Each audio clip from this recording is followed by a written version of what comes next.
కానీ ఆ రోజు పాప మిస్ అయిన రోజు ఆమె వేసుకున్న ఆ డ్రెస్ ఏంటి, తనకి ఎటువంటి పట్టీలు ఎలాంటివి ఉన్నాయి, ఆనవాళ్ళు ఒకసారి నువ్వు చెప్తాలి. ఎందుకంటే ఎవరైనా బహుశా కిడ్నాప్ చేస్తుంటే ఎవరికంటైనా కనబడితే కనుక బహుశా నీ ఒడికి చేర్చే అవకాశం ఉంటుంది. ఆ రోజు పాప ఎలా ఉంది? పాపకైతే కిందన అండర్వేర్ లేదు సార్, జుబ్బా మంగానే ఉంది.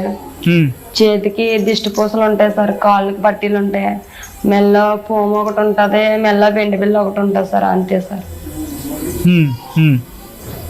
పాపకైతే అండర్వేర్ కూడా లేదు సార్. ఇప్పేసి తనే ఇంటికాడ బకెట్లో నానబెట్టుకుని సార్ ఉదుక్కుంటాను అలాగని. నేను ఏ పని చేస్తా తను అదే పని చేస్తా సార్. నేను ఏదైనా చెప్తే దానికి మూడు బాగుంటే చేస్తాను సార్, లేకపోతే లేదు. ఎవరు లేకపోతే నేను చెప్పిన మాట ఉంటుంది సార్. లేదా వాళ్ళ నాన్న ఉన్నాడు అనుకో, వాళ్ళ నాన్నతోనే ఉంటుంది సార్.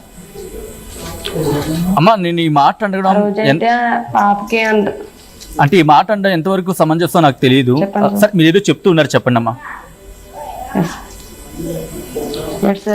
మీరు ఏదో చెప్తున్నారు, చెప్పండి అంటున్నాను. వాళ్ళ నాన్నతోనే అటాచ్మెంట్ ఎక్కువ సార్, నాకన్నా కూడా వాళ్ళ నాన్నతోనే అటాచ్మెంట్ ఎక్కువ. నన్ను వదిలేసి అయినా ఉంటుందేమో కానీ వాళ్ళ నాన్న వదిలేసి అయితే ఒక్క నిమిషం కూడా ఇన్ని రోజులు ఉన్నదా ఎప్పుడూ లేదు సార్.